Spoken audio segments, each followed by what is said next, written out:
এখন আমাৰ প্ৰতিজ্ঞাপত্ৰ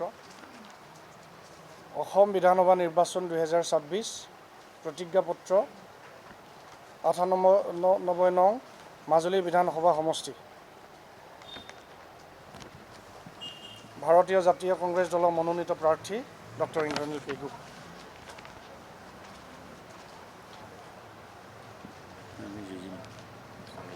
আমি যুঁজিম, আমি জিকিম, ৰাইজৰ শক্তিৰে বিকশিত মাজুলী গঢ়িম। প্ৰতিজ্ঞাপত্ৰ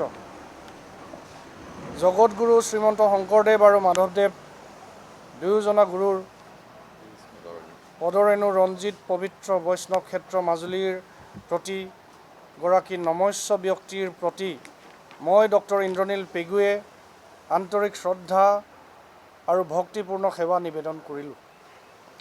98 নং মাজুলী বিধানসভা সমষ্টিৰ ভাৰতীয় জাতীয় কংগ্ৰেছ দলৰ মনোনীত প্ৰাৰ্থী ৰূপে আপোনালোকৰ পৰা লাভ কৰা অকৃত্ৰিম মৰম, আশীৰ্বাদ আৰু উৎসাহে মোৰ মনোবল দুগুণে বৃদ্ধি কৰিছে।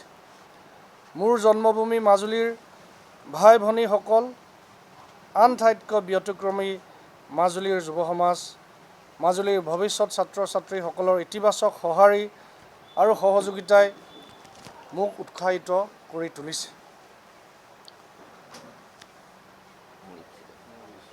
মোৰ ঈপ্সিত সপোন আৰু সংকল্পৰ সৈতে সকলো মাজুলীবাসী একাত্ম হ'ব পাৰিব বুলি আশা কৰি মাজুলীখনৰ সৰ্বাংগীন উন্নয়ন আৰু বিকাশৰ লক্ষ্যৰে আপোনালোকৰ পৰামৰ্শ আৰু আশীৰ্বাদ কামনা কৰি সংক্ষিপ্তভাৱে এই প্ৰতিজ্ঞাপত্ৰ প্ৰকাশ কৰিলোঁ।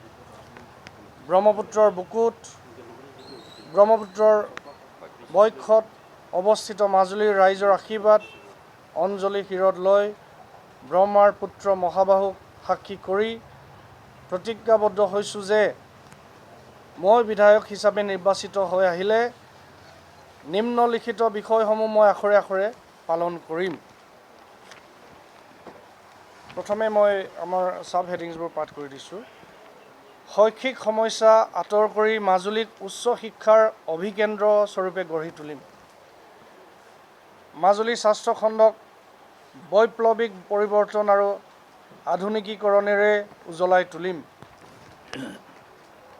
প্ৰচুৰ সম্ভাৱনাময় মাজুলীখনক উত্তৰ পূব ভাৰতৰ সৰ্বাধিক জনপ্ৰিয় পৰ্যটনৰ অভিকেন্দ্ৰ ৰূপে গঢ়ি তুলিম। অৰ্গেনিক মাজুলী গঢ়ি তুলি কৃষি খণ্ডত পৰিৱৰ্তনৰ জোৱাৰ আনিম। ক্ষুদ্ৰ উদ্যোগৰ জৰিয়তে স্বনিৰ্ভৰশীল মাজুলী গঢ়ি তুলিম। উন্নত যাতায়াতৰ জৰিয়তে মাজুলীৰ সৰ্বাংগীন উন্নতিৰ অটল প্ৰতিজ্ঞা। গৰাখহনীয়া সমস্যাৰ স্থায়ী সমাধান প্ৰদান কৰিবলৈ চেষ্টা কৰিম।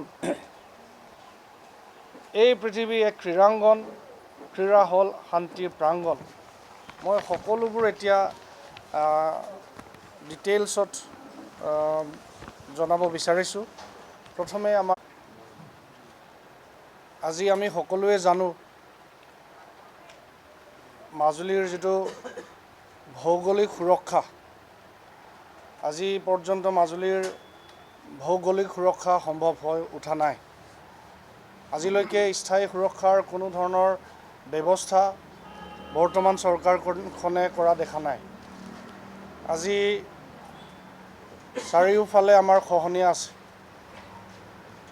একেবাৰে ৰতনপুৰ পঞ্চায়তৰ টাকাৰ চুকৰ পৰা, শালমৰাৰ পৰা, কৰতিপাৰ, আহতগুৰি, উত্তৰ পাৰে জেংৰাই পৰ্যন্ত আমাৰ খহনীয়া এতিয়াও চলিয়ে আছে। কিন্তু এতিয়া পৰ্যন্ত আমাৰ স্থায়ী সমাধান হোৱা নাই। চৰকাৰে বিভিন্ন ধৰণে জিঅ' বেগ বা পাৰ্কোপাইন লগোৱা দেখা গৈছে। কিন্তু আমি মাজুলীবাসী ৰাইজে জানো যে জিঅ' বেগ স্থায়ী সমস্যা সমাধান কৰা দেখা নাই। আজি পৰ্যন্ত য'ত জিঅ' বেগ লগাই গৈছে সেই অঞ্চলটোৰ পৰাও খহনীয়া আৰম্ভ হোৱা দেখা গৈছে। আৰু সেইটো কাৰণে আজি পৰ্যন্ত কি কাৰণত বিজ্ঞানসন্মত পদ্ধতিৰে মাজুলীক সুৰক্ষিত কৰিবলৈ পদক্ষেপ গ্ৰহণ কৰা নাই, এইটো আমাৰ আটাইতকৈ ডাঙৰ প্ৰশ্ন। কাৰণ প্ৰথমে মাজুলী স্থায়ীভাৱে সুৰক্ষিত হ'ব লাগিব, তেতিয়াহে আনবোৰ উন্নয়নৰ কথাবোৰ আহিব। কিন্তু আজি পৰ্যন্ত আমি ক'ব পাৰোঁ যে মাজুলী স্থায়ী সুৰক্ষাৰ কাৰণে যেনেধৰণে চৰকাৰে পদক্ষেপ গ্ৰহণ কৰিব লাগে সেই সম্পৰ্কে আজি পৰ্যন্ত গ্ৰহণ কৰা দেখা নাই। আৰু দ্বিতীয় আমাৰ ডাঙৰ সমস্যাটো হৈছে যিটো আমাৰ পীতাম্বৰদেৱ গোস্বামী চিকিৎসালয়খন, জিলা হস্পিটেলখন। আজি আমি সকলোৱে জানো যে আমাৰ যিটো জিলা হস্পিটেল সেইটো কেৱল ৰেফাৰেল হস্পিটেল হিচাপে পৰিচিত হৈ আছে। আজি ৰোগীক যেতিয়াই লৈ যাওঁ তেতিয়াই ডক্টৰৰ এটাই কাম থাকে যে সেই ৰোগীক যোৰহাট মেডিকেল কলেজ নহ'লে ডিব্ৰুগড় মেডিকেল কলেজলৈ ৰেফাৰ কৰি দিয়ে। ইয়াৰ মূল কাৰণ হৈছে যে আমাৰ স্পেচিয়েলিষ্ট ডক্টৰৰ অভাৱ। আজি জিলা হস্পিটেলখনত কেইজনমান ডক্টৰ আছে, কিন্তু আজি পৰ্যন্ত আমাৰ যিটো স্পেচিয়েলিষ্ট ডক্টৰৰ প্ৰয়োজন সকলোবোৰ পেডিয়াট্ৰিচিয়ানেই হওক, আমাৰ অৰ্থপেডিক্সেই হওক বা বিভিন্ন ধৰণৰ ৰোগৰ কাৰণে যেনেধৰণৰ স্পেচিয়েলিষ্ট ডক্টৰ থাকিব লাগে সেইটো আমি মাজুলী হস্পিটেলত পোৱা নাই। তাৰ উপৰি আটাইতকৈ ডাঙৰ কথাটো হ'ল যে যিটো আমাৰ ইয়াত যিবোৰ মেচিনাৰী থাকিব লাগে, আল্ট্ৰাছাউণ্ডৰ পৰা চিটি স্কেনৰ পৰা এক্সৰে মেচিনলৈকে, সকলোবোৰ প্ৰায়বোৰ সময়ত এটা অচল অৱস্থাত থাকে। আৰু সেইটো কাৰণে মাজুলীত বহুতো মৰ্মান্তিক ঘটনা সংঘটিত হৈছে। বহু ক্ষেত্ৰত যোৰহাটলৈ ৰোগীক লৈ যাওঁতে ৰাস্তাতে মৃত্যুবৰণ কৰিব লগা হৈছে। বহু সময়ত প্ৰসূতিসমূহেও মেডিকেল যোৱাৰ পথতে সন্তান প্ৰসৱ কৰিব লগা এটা মৰ্মান্তিক ঘটনা আমি সময়ে সময়ে দেখা পাইছোঁ। আজি পৰ্যন্ত বৰ্তমান চৰকাৰখনে দুবাৰ ঘোষণা কৰিলে মেডিকেল কলেজ স্থাপন কৰা হ'ব বুলি, কিন্তু আজি পৰ্যন্ত কিয় আৰম্ভ কৰা নাই? বৰ্তমান বিধায়কজনেও প্ৰশ্ন কৰা দেখা নাপালোঁ আৰু চৰকাৰখনেও কাম আৰম্ভ কৰা আমি দেখা নাপালোঁ, আৰু ইয়াৰ উত্তৰ মাজুলীবাসী ৰাইজক দিব লাগিব। 2018 চনত মাজুলী সাংস্কৃতিক বিশ্ববিদ্যালয়খন প্ৰতিষ্ঠা হৈছিল। সেই একে সময়তে বহুকেইখন জিলাত ৰাজ্যিক বিশ্ববিদ্যালয় প্ৰতিষ্ঠা হৈছিল। সকলোবোৰ বিশ্ববিদ্যালয়ত 12-13খন বিভাগ আছে, কিন্তু কেৱল মাজুলী বিশ্ববিদ্যালয়খনত আজি পৰ্যন্ত 3টা বিভাগ আছে: হিষ্ট্ৰী, পাৰফৰ্মিং আৰ্টছ আৰু অসমীয়া। বেলেগ সমষ্টি বা জিলাত ইমান বিভাগ প্ৰতিষ্ঠা কৰিব পাৰে, কেৱল মাজুলী সাংস্কৃতিক বিশ্ববিদ্যালয়ত 3টা বিভাগ কিয় আছে? সেই প্ৰশ্নৰ উত্তৰ ৰাইজক দিব লাগিব। আজি পৰ্যন্ত সেই সম্পৰ্কে বিজেপি বিধায়কজনে বিধানসভাৰ মজিয়াত উত্থাপন কৰা দেখা নাপালোঁ। কিছুদিন পূৰ্বে মুখ্যমন্ত্ৰী মহোদয় মাজুলীত আহি ঘোষণা কৰি গ'ল, মাজুলী সাংস্কৃতিক বিশ্ববিদ্যালয়খনক পূৰ্ণাংগ ৰূপ দিম, মাজুলীত মেডিকেল কলেজ প্ৰতিষ্ঠা কৰিম। কিন্তু এইটো কেৱল নিৰ্বাচনী টোপ নে পৰৱৰ্তী সময়ত সঁচাকৈ কামবোৰ আৰম্ভ কৰিব? নে বিধানসভাৰ মজিয়াত প্ৰশ্ন উত্থাপন নকৰিলে সেইবোৰ কাম নকৰিব নেকি? সেইটো আমাৰ কাৰণে চিন্তাৰ বিষয় হৈ পৰিছে। কেন্দ্ৰীয় মন্ত্ৰী পবিত্ৰ মাৰ্ঘেৰিটা ডাঙৰীয়াই কোৱাৰ দৰে এই যুঁজখন শিক্ষিত আৰু অশিক্ষিত বিষয়বস্তুৰ ওপৰত নহয়। এই যুঁজখন হ'ল মাজুলীৰ প্ৰত্যেকটো প্ৰয়োজনীয় আৰু মৌলিক সমস্যাসমূহ সদনত শক্তিশালীভাৱে উত্থাপন কৰাটো। বিভিন্ন ধৰণে এটা নাৰেটিভ সৃষ্টি কৰিব বিচাৰিছে শিক্ষিত অশিক্ষিত। আমি কোনোদিনে কোৱা নাই শিক্ষিত বা অশিক্ষিতৰ কথা, কিন্তু মাজুলীবাসী ৰাইজক যোৱা কাৰ্যকালত মাজুলীক প্ৰতিনিধিত্ব কৰা বিধায়কগৰাকীয়ে জনাব লাগিব যে মাজুলীৰ মৌলিক সমস্যাবোৰ কি কাৰণে বিধানসভাৰ মজিয়াত উত্থাপন কৰিব নোৱাৰিলে। বৰ্তমান অৱস্থাত বহিঃৰাজ্যত আমাৰ বহুতো যুৱক যুৱতী খুব কম দৰমহাত কাম কৰি আছে। কেৰেলা, বেংগলোৰ, গোৱা ইত্যাদি ৰাজ্যসমূহত আমাৰ বহুতো যুৱক যুৱতী কাম কৰি আছে।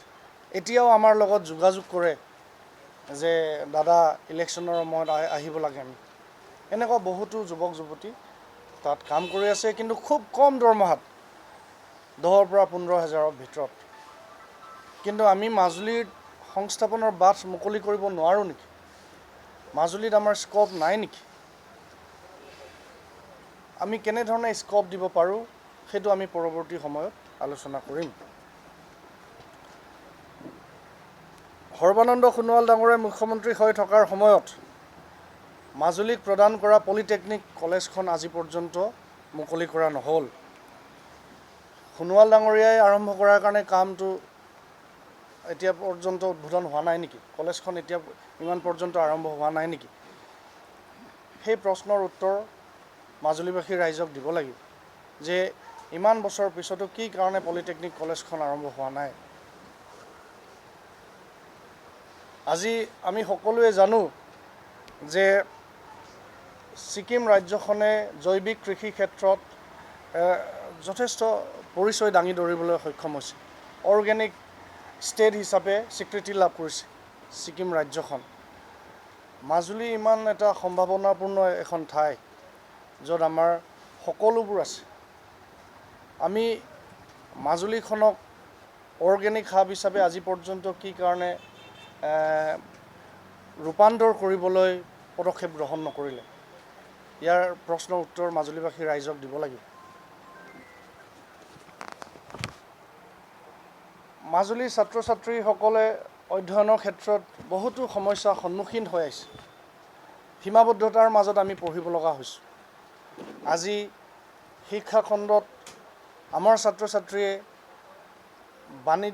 বাণিজ্য মহাবিদ্যালয় নথকাৰ কাৰণে, কমাৰ্চ কলেজ নথকাৰ কাৰণে সেইটো দিশত আমাৰ ছাত্ৰ ছাত্ৰীয়ে অধ্যয়ন কৰিব পৰা নাই।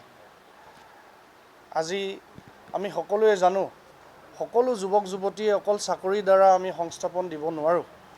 কিন্তু সেই বাণিজ্যিক মহাবিদ্যালয় এখন যদি প্ৰতিষ্ঠা কৰিব পাৰোঁ, যুৱক যুৱতীসকলে অন্তত কেনেধৰণে ব্যৱসায়ৰ জৰিয়তে সংস্থাপন লাভ কৰিব পাৰি সেইটো তেওঁলোকে এটা অন্তত সেই বাণিজ্যিক মহাবিদ্যালয়খনত অধ্যয়ন কৰি পিনি তেওঁলোকে নিজৰ ভৱিষ্যতটো নিজে গঢ়িব পাৰিব, কেৱল চাকৰিৰ পিছত নদৌৰাকৈ। কিন্তু দুৰ্ভাগ্যবশতঃ আজি পৰ্যন্ত আমাৰ কোনো বাণিজ্যিক মহাবিদ্যালয় মাজুলীত নাই। আজি শিক্ষাখণ্ডত চাকৰি কৰিবলৈ হ'লে, শিক্ষকতা কৰিবলৈ হ'লে BEd কলেজ বাধ্যতামূলক।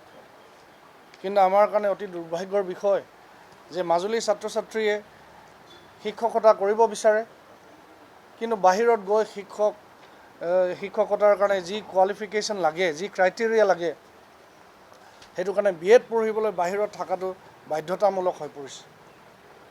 আৰু সেইটো কাৰণে আমি বহু ক্ষেত্ৰত ছাত্ৰ ছাত্ৰীয়ে আৰ্থিকভাৱে দুৰ্বল হোৱাৰ কাৰণে বহু ক্ষেত্ৰত BEd পঢ়িব বিচাৰিও পঢ়িব পৰা নাই। সেইটো আমাৰ কাৰণে চিন্তনীয় বিষয় হৈ পৰিছে। যিকোনো খবৰৰ বাবে যোগাযোগ কৰক আমাৰ এই নম্বৰত 9181 307 221।